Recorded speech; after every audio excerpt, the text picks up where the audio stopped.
Amén. Vamos a abrir la Biblia, hermanos, en el libro de Génesis. Vamos a continuar con el estudio de este libro. Nos encontramos en el capítulo 6. En la última oportunidad leímos varios versículos, pero no logramos cubrirlos, todos ellos. De manera que vamos a releer algunos de ellos para completar así el estudio que quedó a medias en la última ocasión.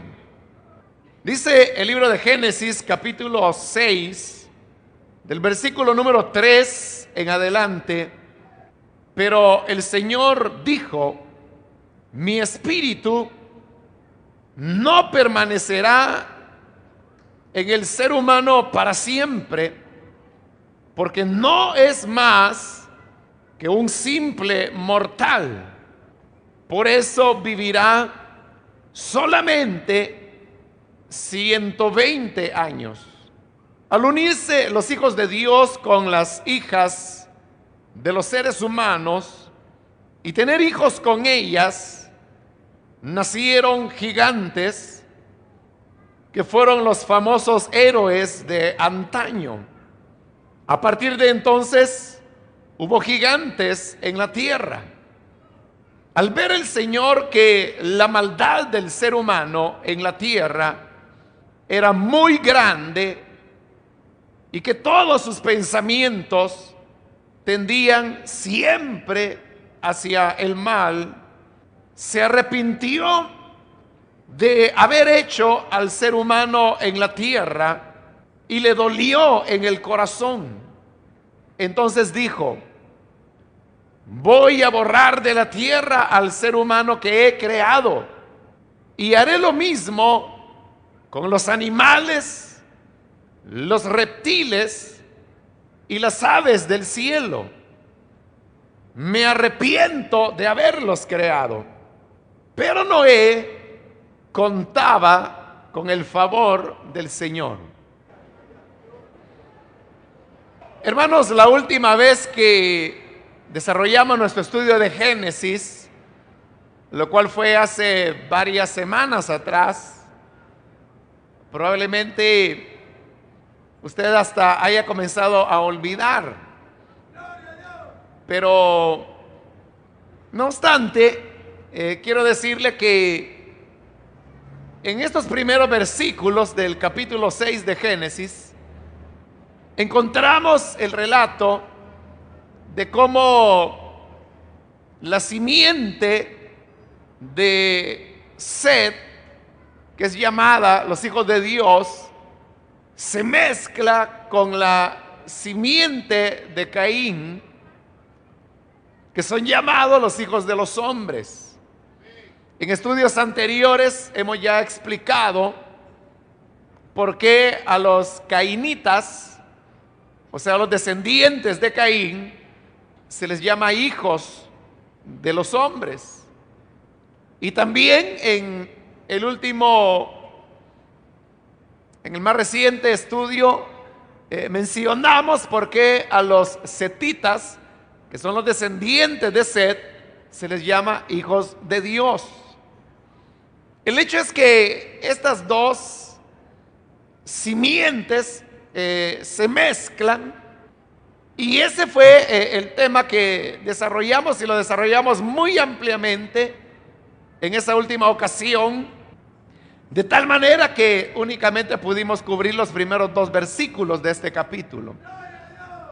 Recuerde que en esa ocasión también explicamos por qué los hijos de Dios que ahí se mencionan no eran ángeles.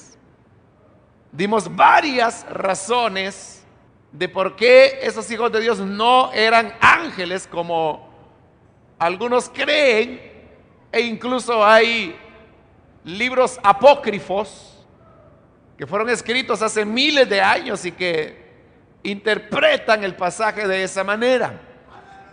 Y más bien demostramos que se trataba de la mezcla de los cainitas con los setitas. Y como ese, repito, es un tema que lo tratamos ampliamente, no lo voy a repetir. Si usted no estuvo o ya lo olvidó, pues ahí están disponibles las grabaciones para que usted pueda adquirirla y escucharla y ponerse al día.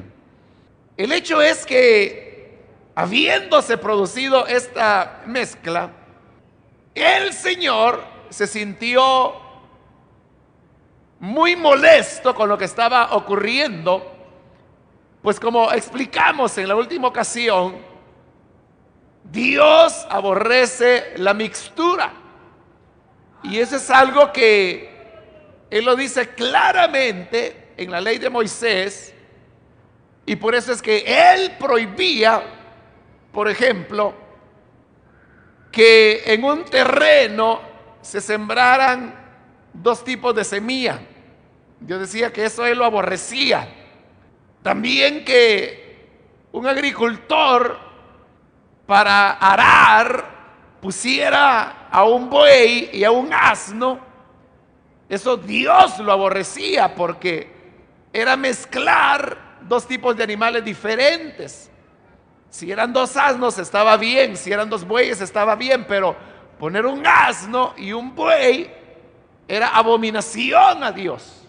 Y también dice la Biblia que si una persona al vestirse utilizaba un tipo de tela que luego la unía con una tela diferente, eso también era desagradable a Dios.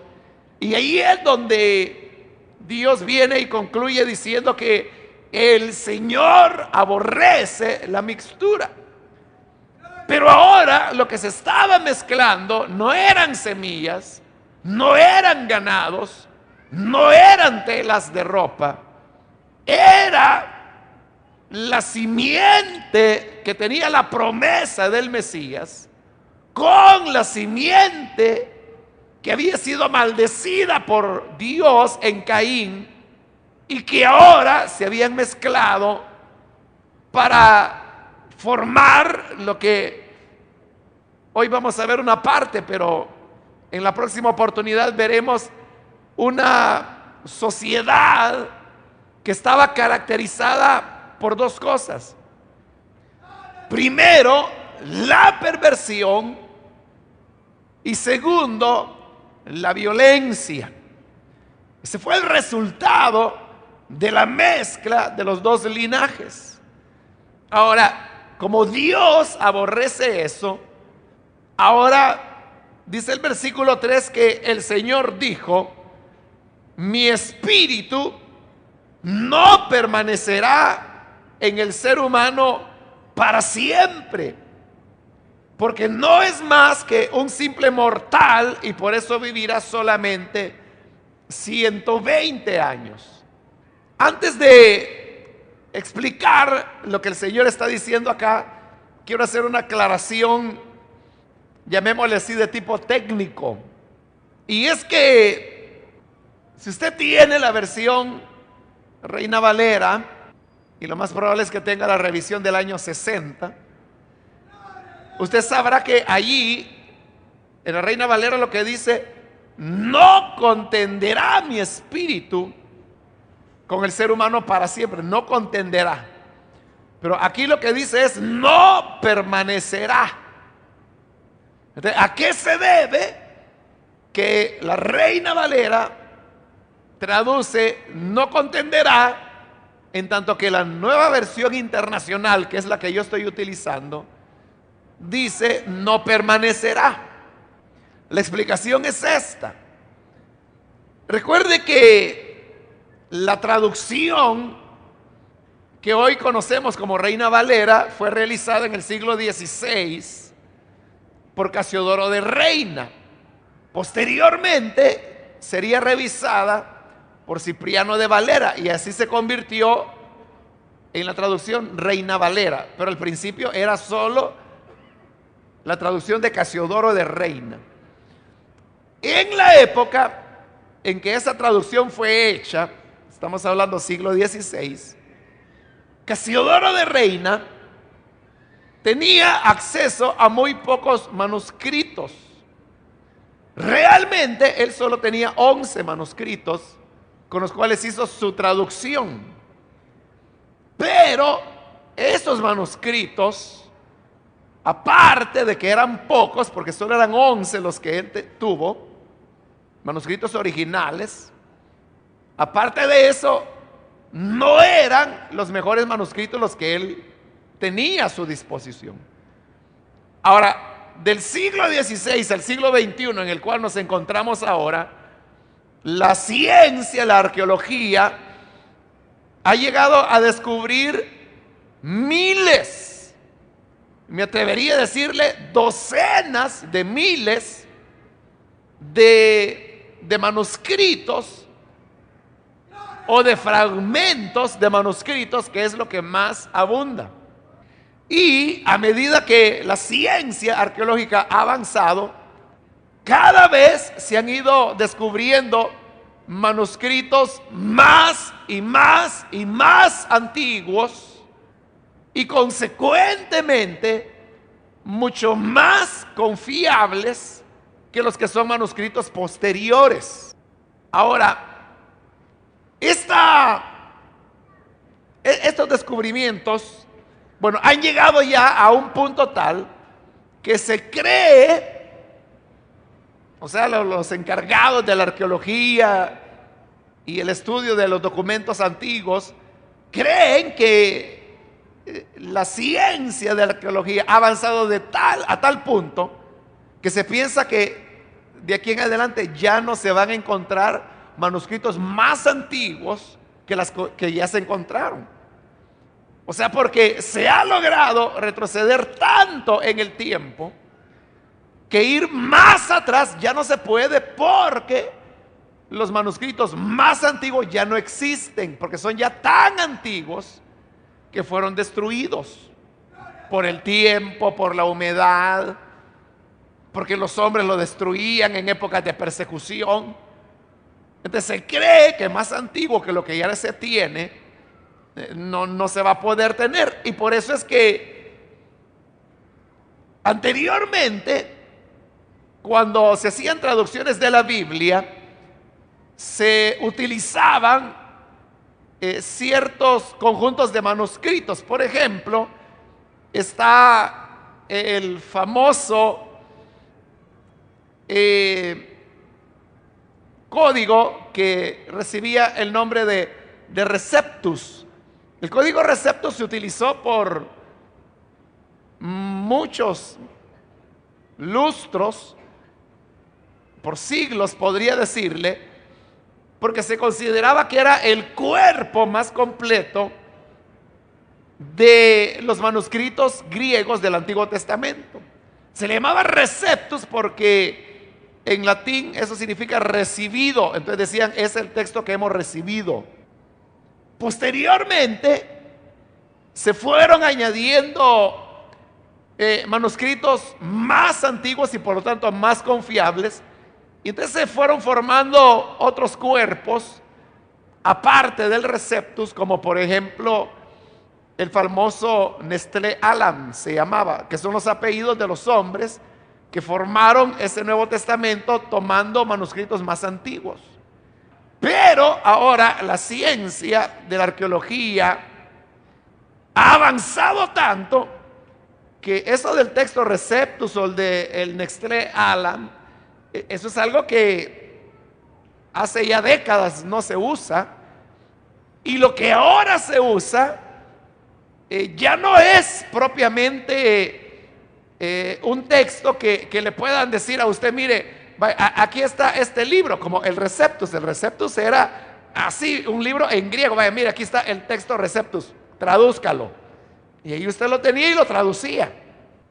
Hoy no, hoy lo que existe ya no es un texto en sí, sino más bien una herramienta que la de mayor reputación y la de mayor credibilidad es la que se llama los textos Münster, y se le llama así porque fueron recopilados, bueno, no recopilados porque no es una recopilación realmente, sino que es una herramienta, como le decía, ideada en Alemania, en la ciudad de Münster, en la Universidad de Münster. Y por eso es que a este se le llama, algunos le llaman la versión Münster, pero no es una versión. Pero ¿en qué consiste ella?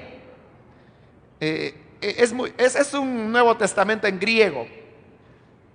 Pero lo interesante de ella es que usted lo lee y entonces usted puede encontrar allí referencias, como le digo, a docenas de miles de manuscritos, y no solamente en griego, sino que echan mano de idiomas que hoy ya ni existen, como el siríaco, como el copto, que son lenguas ya muertas, ya no existen, pero que en algún momento, allá por el siglo segundo, tercero, del griego se tradujeron al siríaco. Y aparte de eso, así como hoy en día, hermano, nosotros tenemos alabanzas, pero estas alabanzas son porciones de la escritura que se cantan. En el culto de hoy, recordará que se cantó esa alabanza que se llama Lamentaciones, que dice: por la misericordia del Señor no hemos sido consumidos, porque nunca decayeron sus misericordias. ¿Se recuerda que hoy se cantó esa alabanza? ¿Cuántos la cantaron aquí? Ahora, ¿cuántos saben que la letra de ese canto es el texto, palabra a palabra, del capítulo número 3 de Lamentaciones de Jeremías? Bueno, algunos ya lo sabían, qué bueno. Entonces fíjese, en un himno usted tiene un texto de la escritura, en ese caso del libro de Lamentaciones, pero hay otras muchas alabanzas. Usted ha oído la alabanza que dice: levántate, Señor, y sean dispersados tus enemigos. ¿Ha oído esa alabanza? Levántate, Señor, se llama. Esa alabanza es las palabras que Moisés decía cuando la nube de gloria se levantaba e Israel tenía que seguir caminando. En el libro de Números lo pueden encontrar. O hay otros cantos que también son pasajes de la Biblia y que nosotros a veces no sabemos qué es la Biblia, y hasta algunos se dan el lujo de cambiarlo sin darse cuenta que es un texto de la Biblia que están cantando.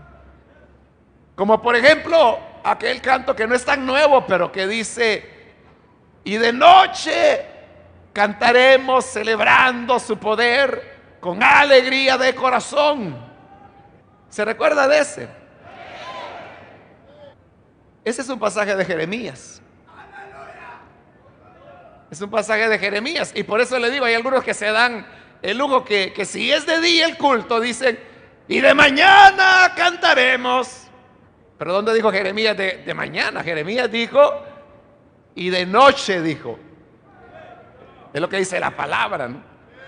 Y si el culto es de tarde, dice: y de tarde cantaremos celebrando tu poder.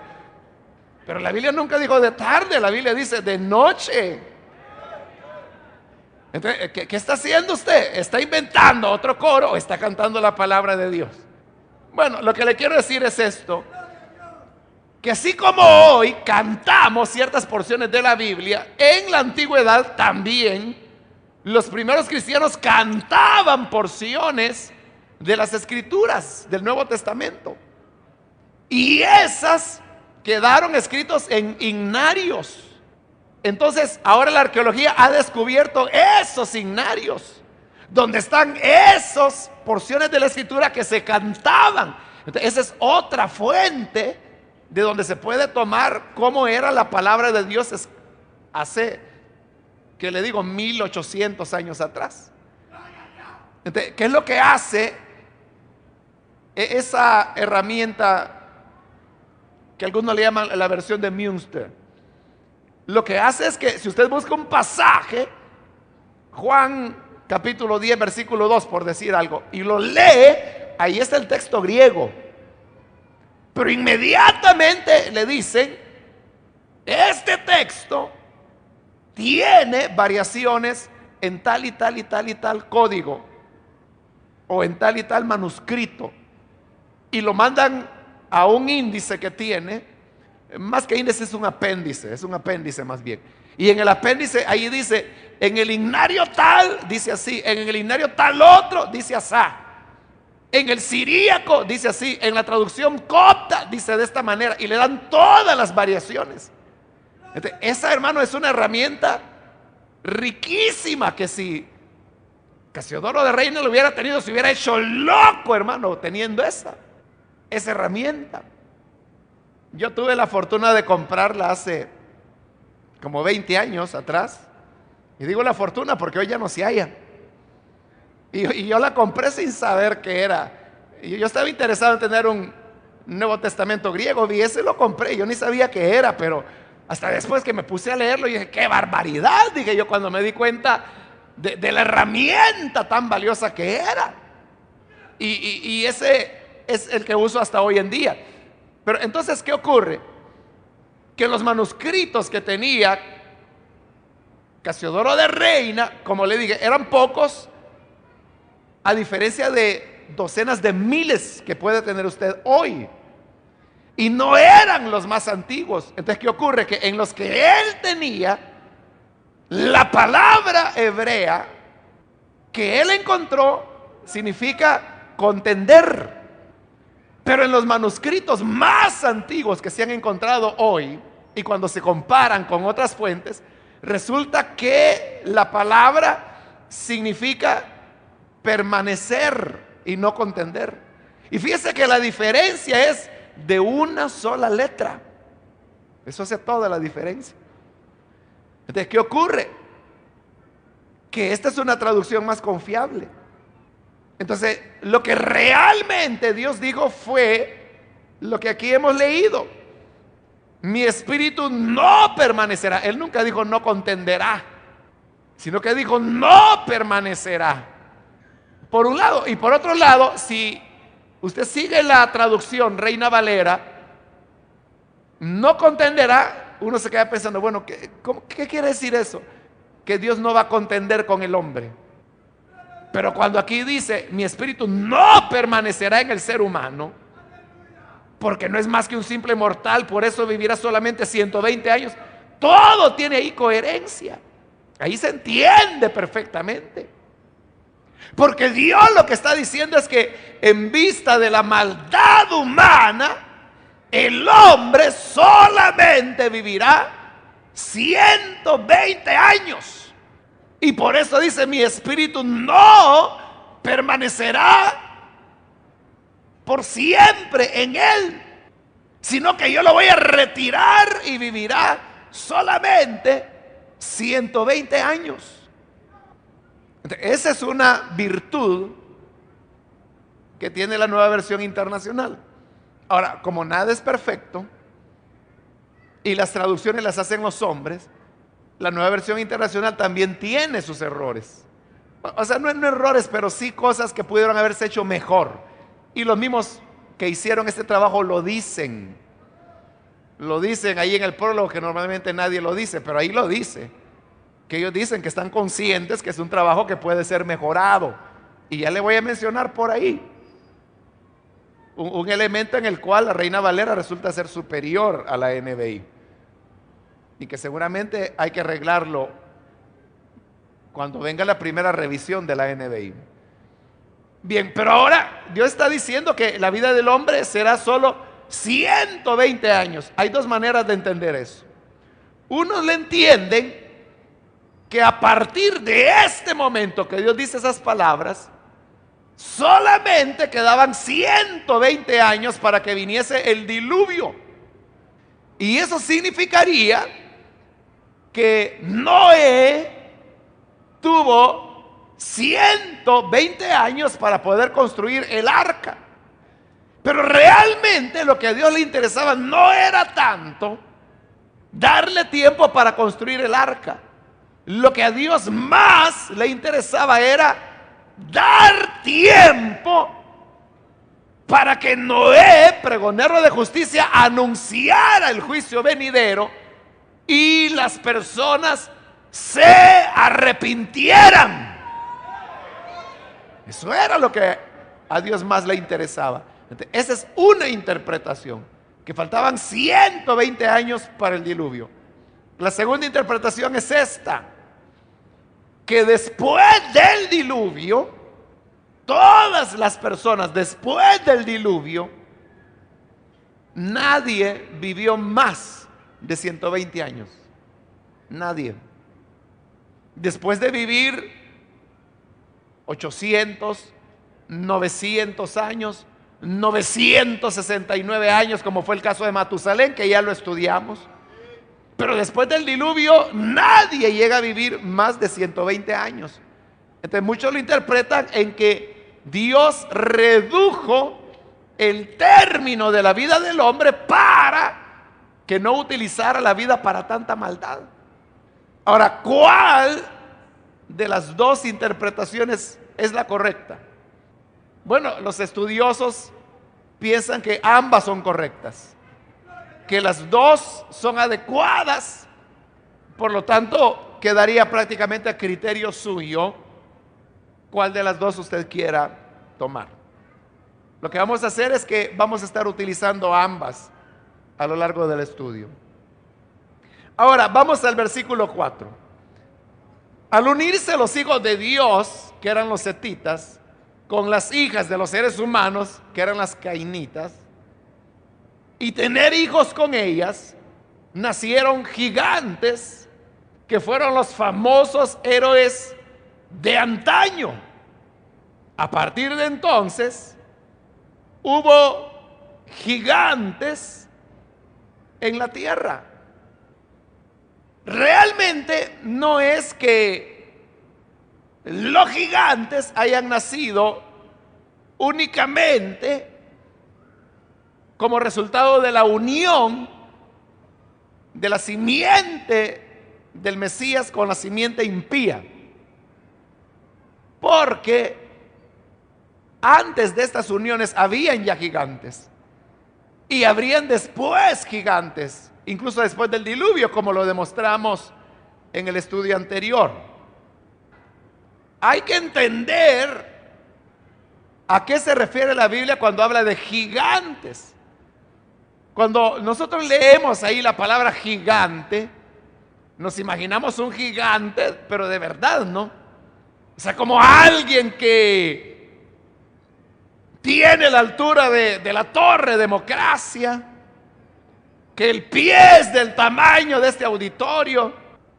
Eso es lo que nosotros entendemos por gigante, ¿no? Pero no, realmente cuando la Biblia habla de gigantes, se está refiriendo a hombres que sí eran muy altos, porque según las medidas que la misma palabra de Dios da, ellos medían aproximadamente 3 metros de altura. Algunas veces podían llegar a medir más de 3 metros. Pero fíjese que aún hoy en día hay personas que miden 3 metros. Usted sabe que los jugadores de básquetbol, sobre todo en los Estados Unidos, las alturas de ellos andan arriba de los 2 metros. No creo que lleguen a 3, o sea, yo no leo nada que tenga que ver con deportes. Pero supongo, ¿no?, que no hay ningún jugador que llegue a 3 metros. Y si lo hubiera, ha de ser 1 o 2, ¿no?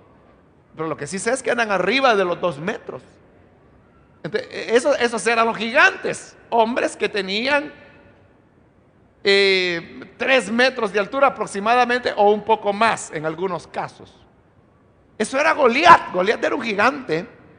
Y Goliat no era así un gigante tremendo del tamaño, como le digo, de la Torre Democracia. No. Ni siquiera del tamaño de el Ministerio del Interior, creo que es, ahí en el centro de gobierno, ni a eso llegaban, sino que era un hombre de 3, 4 metros. Claro, 3, 4 metros, estamos hablando más o menos de la altura donde está el encelado en la parte más alta, ¿no? Desde la plataforma, ¿no? Eso sería más o menos unos 3 metros o el doble de lo que tiene la puerta, va. Esa era la altura de Goliat y esa era la altura de los gigantes. Y hay evidencias arqueológicas de la existencia de esos seres humanos.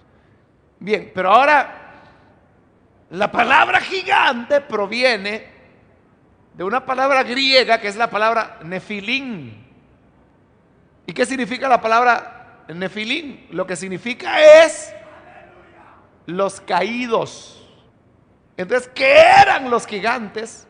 Aparte de ser altos, delante de Dios eran personas que estaban caídas moralmente. Es decir, eran los pecadores, los perversos, los que estaban caídos delante de la presencia del Señor. Dios los veía como caídos, pero ¿cómo lo veía la gente de esa época? Dice que eran famosos héroes de antaño. El mundo era tan corrupto, tan perverso, que a los caídos, a los hundidos en pecado, porque eran los descendientes de la mezcla que Dios aborrecía y que Dios los llamaba caídos, la gente les llamaba héroes. Son los héroes, los grandes héroes. Por eso bien dice la palabra de Dios que el hombre a lo bueno llama malo y a lo malo llama bueno. Lo dulce le parece amargo y lo amargo le parece dulce. Pero habla de la confusión que había en el mundo, que al más perverso, al más sinvergüenza, al más violento, lo tenían como héroe. Eso, hermanos, es bastante parecido a lo que ocurre entre pandillas. ¿Quién es el jefe de una pandilla? ¿A quién es al que respetan y obedecen? Es, como ellos dicen, el más maldito de todos. Pero ellos, ¿a quién le llaman el más maldito? Es el que es capaz de cortarle la cabeza a quien sea. Es el que no se toca los hígados para golpear, matar, violar, robar. O sea, es gente tan peligrosa, tan violenta, que hasta la policía les tiene miedo y prefieren evitarlos. Eso es cierto, y yo se lo digo porque sé de personas que son policías, que en el área aquí de mexicanos, cuando los pandilleros saben pues que van a hacer algo, entonces llegan y van donde están los policías y le dicen: oigan, mejor váyanse que queremos hacer algo, así que no se metan en problemas, váyanse. Y los policías dicen: bueno, gracias por avisarnos, y se van. Y entonces ellos vienen y hacen lo que quieren. ¿Pero por qué? Por lo que le digo, que ellos no se van a tocar los hígados para hacer una cosa. Pero esa persona, que es la más violenta, que es la que todo el mundo sabe que es peligrosa, y ahí anda en sus brazos, o a veces ya ni le caben en los brazos y se lo empiezan a tatuar en la cara, en la espalda, la cantidad de muertos que llevan, a mayor violencia, es el héroe, es el jefe, es al que todos le hacen caso, y hay de aquel que lo desafíe.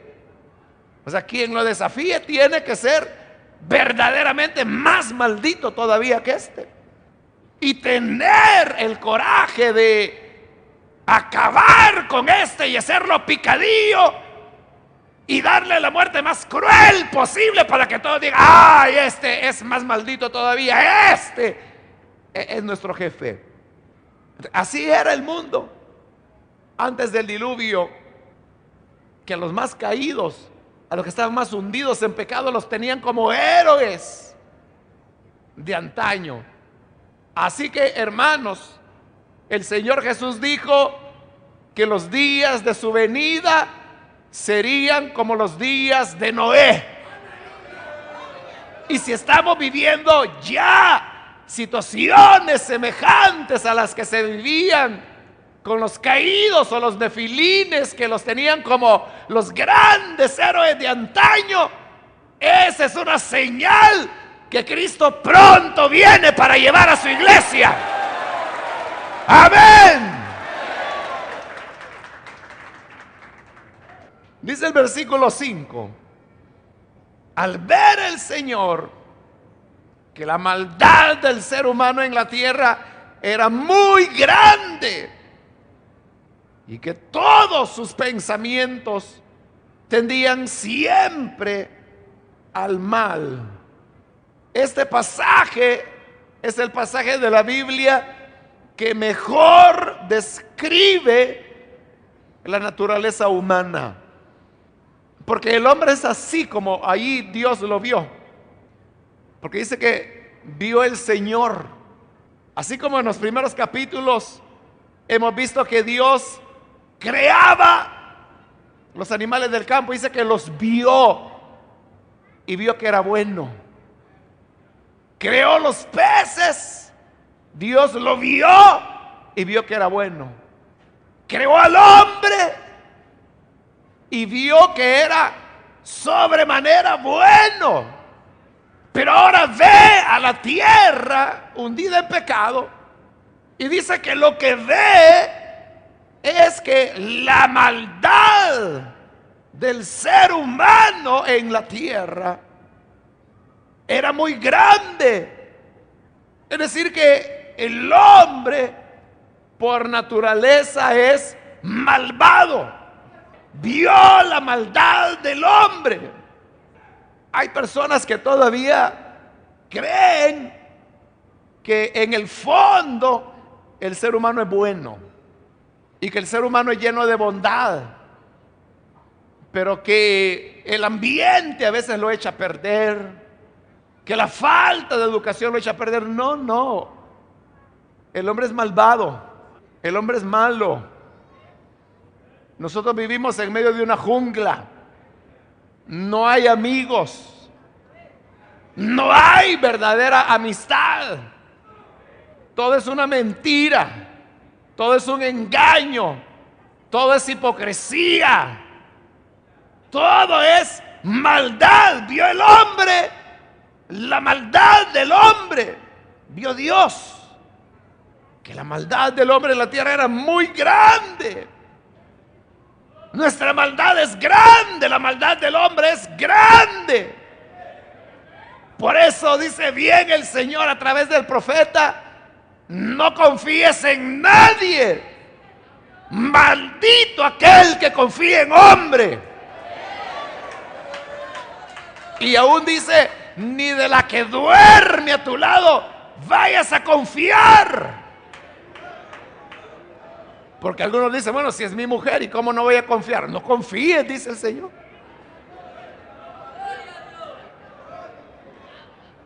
Y dice: y todos, no algunos, sino todos sus pensamientos tendían siempre al mal. Todos los pensamientos del hombre son siempre malos. El hombre siempre está pensando lo malo. Y eso es algo triste, hermanos. Y es algo que a veces, bueno, a algunas personas nos cuesta creer. A mí me cuesta creer cuando una persona está obrando mal. Y bueno, muchas personas me han dicho que soy ingenuo, ¿no? Que todo el mundo me la hace, dicen. Pero es por eso, o sea, yo no creo de que estén pensando mal. Y mi esposa tiene su dicho que siempre me lo pasa repitiendo. Me dice ella: piensa mal y acertarás. Y te digo, no, no, pero no puede ser. Digo, piensa mal y acertarás. No, no, pero no creo que el hermano esté haciendo esto. Piensa mal. Y así es, hermano. O sea, los pensamientos siempre, siempre, no dice algunas veces, no dice que cuando amanecían de malas, sino que dice que siempre tendían hacia el mal. Todos los pensamientos. O sea, no era que a veces tenían pensamientos buenos, a veces pensamientos nobles. Todos los pensamientos eran malos. Todos los pensamientos. Y donde dice siempre, en el hebreo dice cada día. La Reina Valera lo traduce de continuo. O sea, de continuo, día a día, sin interrupción.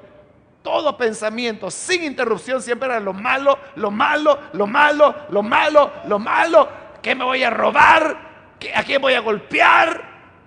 ¿De quién me voy a burlar? ¿Con quién voy a fornicar?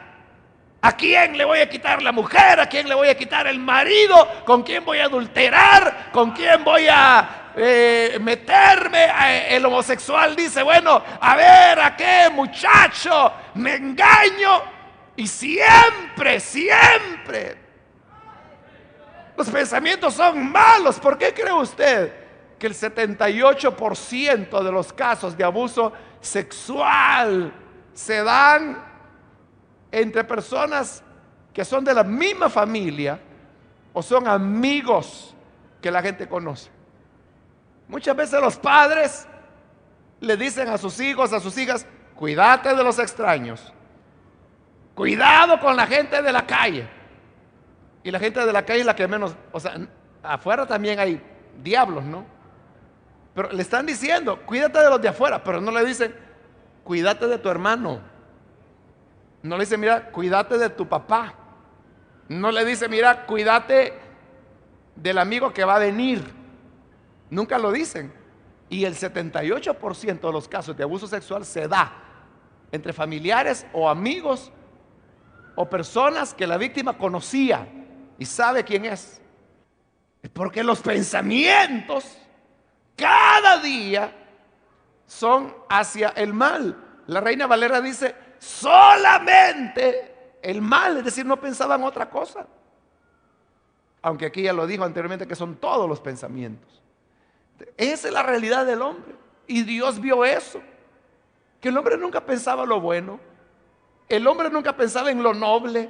El hombre nunca pensaba en dar, era egoísta, era violento, era perverso. Y esto, dice el versículo 6, llevó a Dios. Dice, se arrepintió de haber hecho al ser humano en la tierra y le dolió en el corazón. Aquí viene la 1000 veces preguntada interrogante de si la Biblia dice que Dios no se arrepiente, porque ahí dice que sí se arrepintió. Porque está utilizando un antropopatismo. Así como el antropomorfismo es que a Dios se le asigna figura humana, aunque Él no tiene figura porque es espíritu. De igual manera, el antropopatismo significa en una figura por la cual se le asignan a Dios sentimientos humanos, aunque Él no tiene sentimientos humanos porque no es humano, es Dios. Y Dios no se arrepiente. Pero para que nosotros podamos entender ¿qué es el arrepentimiento? Lo que ahí dice, que a Dios le dolió en el corazón haber hecho al ser humano en la tierra. Y Dios dijo, esta es la creación, esto es lo que yo hice. Hombres perversos, violentos, ladrones, que irrespetan al niño, a la mujer, al anciano. Yo lo hice, qué dolor, me duele haber hecho esto. Y Dios toma una determinación. Versículo 7, entonces dijo, voy a borrar de la tierra al ser humano que he creado y haré lo mismo con los animales, los reptiles y las aves del cielo. Me arrepiento de haberlos creado. Dios ahora ya toma una decisión. Y es que la maldad era tanta que Dios sabía que lo que la gente necesitaba no era clases de cívica y moral en la escuela. Dios sabía que lo que la gente necesitaba no eran charlas. Dios sabía que lo que el mundo necesitaba no era escuela de padres. Dios sabía que lo que el mundo necesitaba no era una campaña donde se enseñaran valores. Ellos dijeron, se echaron a perder, no tienen remedio, los voy a matar a todos. Pero no solamente dice que los destruirá a todos, sino que dice que también destruirá con ellos a los animales, los reptiles y las aves del cielo. Ahora la pregunta es, ¿por qué? ¿Por qué los animales? ¿Por qué los reptiles? ¿Por qué las aves del cielo? Porque el hombre con su pecado había contaminado la creación de Dios. Es lo que dice Pablo en Romanos, capítulo 10, me parece que es. Cuando dice que la naturaleza fue sujeta a vanidad por causa del pecado del hombre. Y espera, al igual que los hijos de Dios, esperamos la glorificación. La naturaleza espera que será libre del pecado y que Dios en su misericordia la limpie. Por eso es que Dios ahora va a destruir animales, reptiles, aves, para limpiar. Porque en el pecado todo había sido contaminado. Por eso es que en la ley, allá en Levítico, cuando Dios entrega la ley a Moisés, habían varias cosas que eran penadas con la muerte. Y una de ellas era cuando los hombres o mujeres tenían relaciones coitales con animales. Entonces dice el libro de Levítico que si una mujer se ponía delante de un animal para que este animal copulara con ella, entonces decía la palabra de Dios, la mataréis a ella y mataréis al animal. ¿Y el animal por qué? Porque se había contaminado en una perversidad, en una aberración que Dios dice que la abominaba. Eran cosas abominables para él. Por eso es que ahora Dios va a destruir también a los animales, a los reptiles y a las aves del cielo. Porque dice Dios, me arrepiento de haberlos hecho. Pero hay una nota de esperanza en el versículo 8, cuando dice, pero Noé contaba con el favor del Señor. Es decir, que en medio de aquel mundo perdido, podrido, lleno de violencia, como vamos a estudiar en la próxima ocasión, increíblemente había tan solo un ser humano que seguía siendo fiel a Dios, y ese era Noé, que en esa época tenía como 500 años. Un tan solo hombre, que era la diferencia. Él había nacido en medio de ese mundo corrupto, de inmoralidad, de pecado, de idolatría, de violencia. Pero él era alguien que temía y amaba a Dios. Entonces Dios dijo, los voy a destruir a todos, pero Noé ha hallado gracia delante de mí. Él goza de mi favor.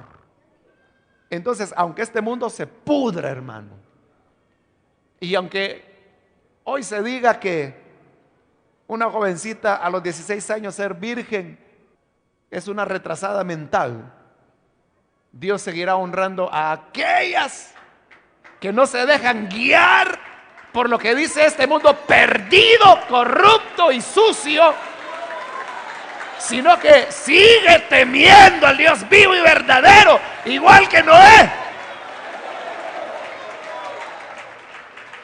Y aunque digan, si son la única, mira aquí en todo el instituto ya todas tenemos marido, y vos, ¿qué te pasa? ¿Estás enferma? ¿Querés vitaminas o qué? aunque sea la única, pero será la única que el Señor vendrá a levantar cuando venga en su pronta venida.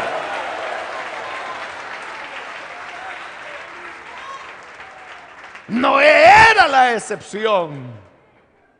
Y yo creo que hoy en día, en medio de este mundo podrido, cuando la homosexualidad y el lesbianismo se ve, como hoy le llaman, como una preferencia sexual, aunque Dios dice que es abominación y un pecado digno de muerte,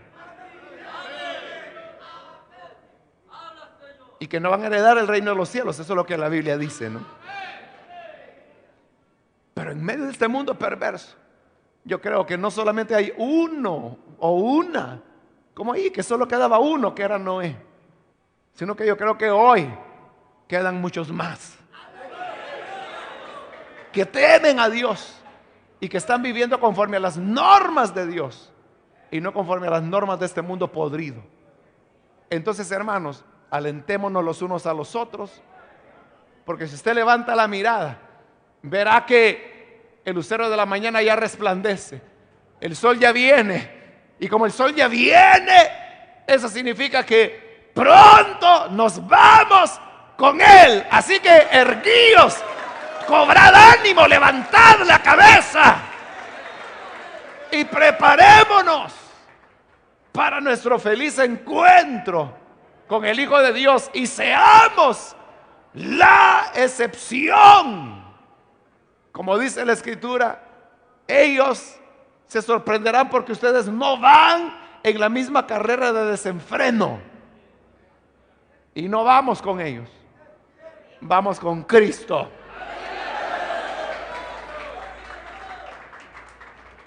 Por eso Dios siempre pide separación.